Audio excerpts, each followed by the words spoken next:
Good morning. Um,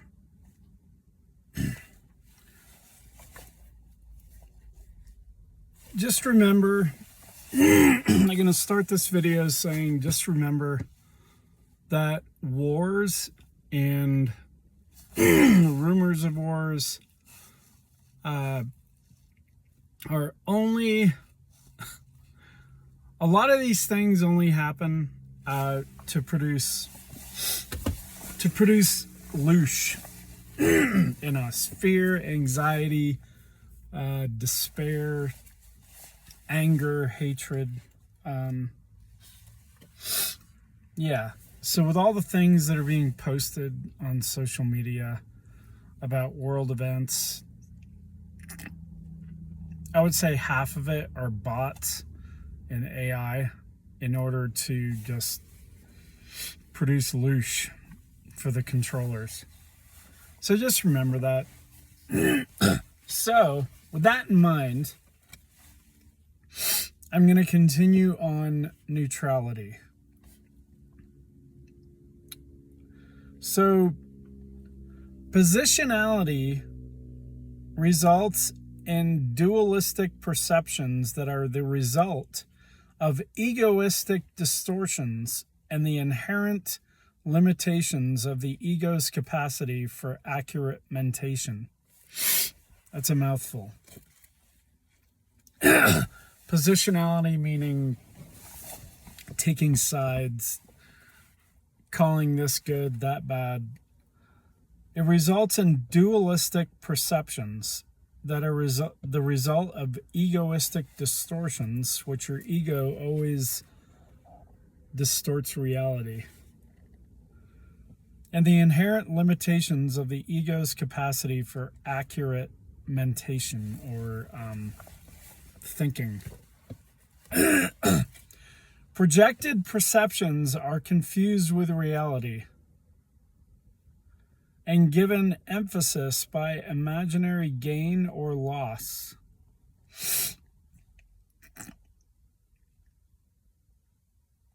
Projected perceptions are confused with reality and given emphasis by imaginary gain or loss.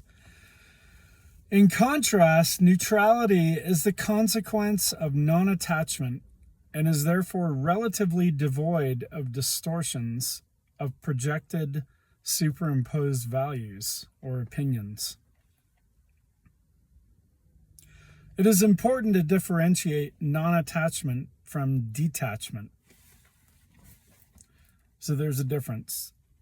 Non-attachment versus detachment. Detachment indicates withdrawal as well as negation, leading to indifference, which in itself is a defense against the fear of attachment. Probably has to do a lot with apathy. And I apologize again. When I went over the lower levels of consciousness, beginning with shame and despair,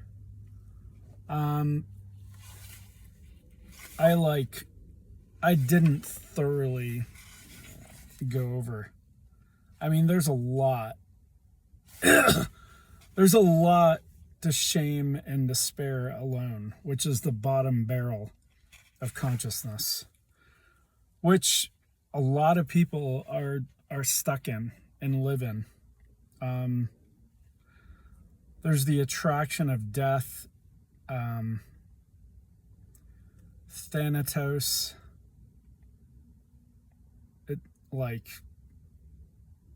I don't know. I don't want to go too far into it, but yeah, there's a lot with the lower consciousness.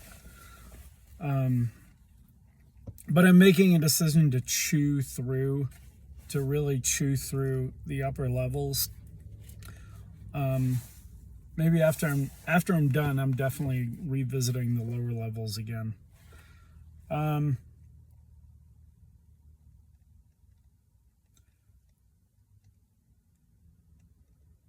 So progressive detachment leads to ennui, flatness, and a decrease in aliveness and the joy of existence.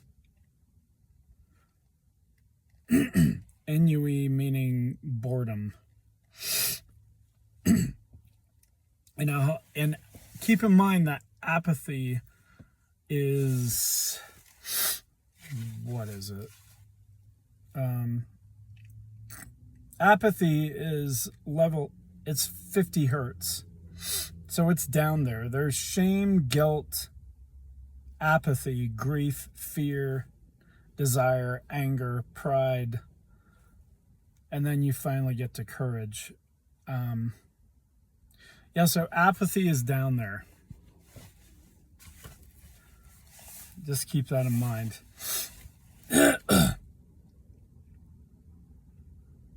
If followed consistently, detachment as the pathway of negation leads eventually to the void with a capital V, which is often misunderstood to represent enlightenment or the described Buddha state of anatta from the Sanskrit.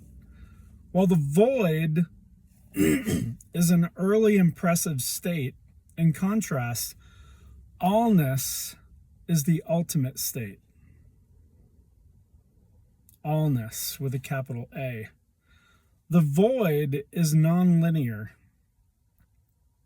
which is impressive, but void of divine love, which is also non-linear. So anything non-linear, I don't know I'll look up the definition eventually on AI of non-linear versus linear, but these are states of your mind.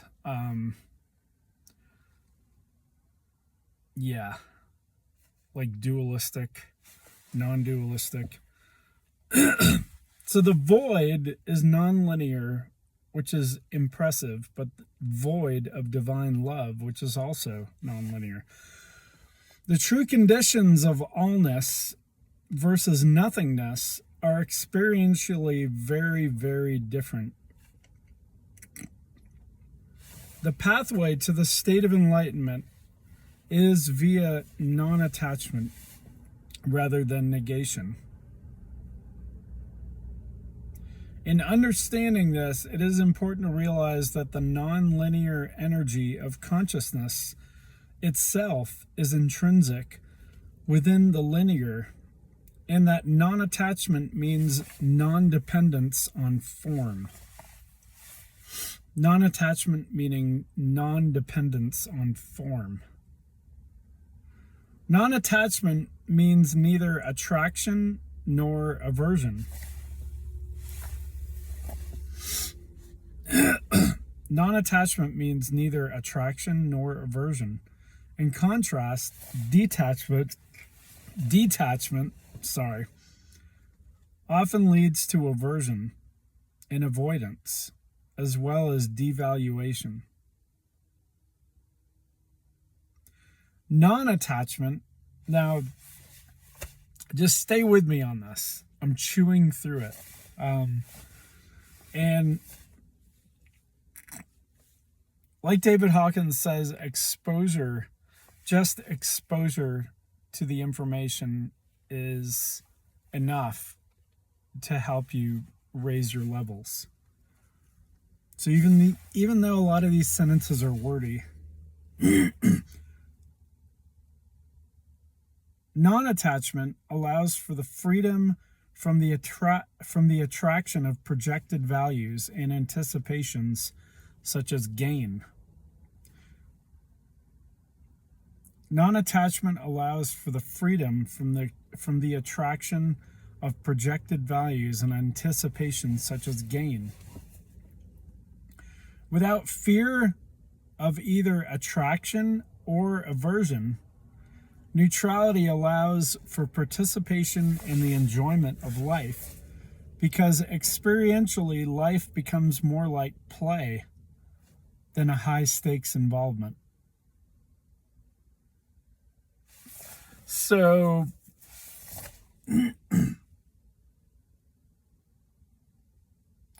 yeah, as a side note, shoot, I forgot her name. But there was a woman in history that referred to life as a game, the game of life. Life is not a battle, life is a game to be played, and you have to know the rules. Because the controllers, by controllers, keep in mind, I'm not referring to physical presidents or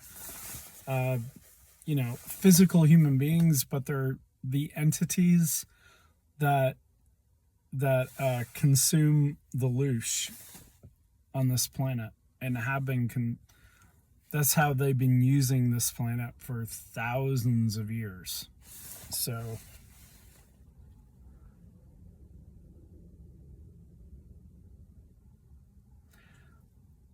this is consistent with the teachings of the Tao, in that the flow of life is neither sought nor resisted. Thus, life becomes effortless, and existence itself is pleasurable without conditions, and easygoing like a cork in the sea. It is wearing the world like a loose garment, as St. Francis of Assisi recommended.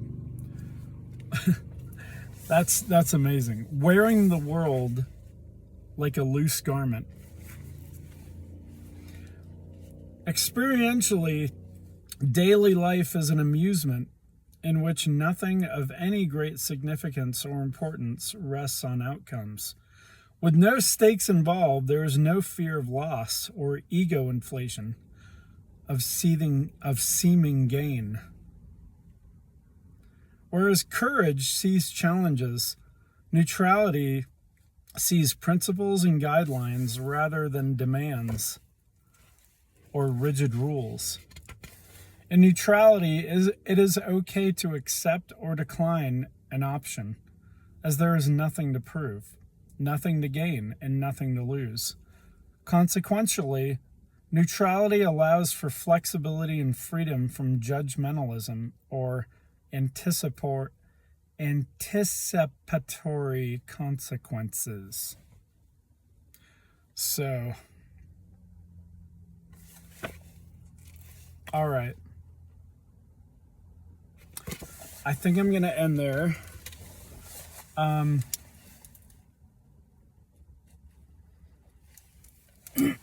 Let me know in the comments if you want me to explain things more or define words and terms more. And just out of choice for this channel, I'm choosing to keep every post at about 10 minutes, even though I'm at 13 minutes right now. Just for the sake of attention spans. So that was a lot to chew on. So yeah, have a good day.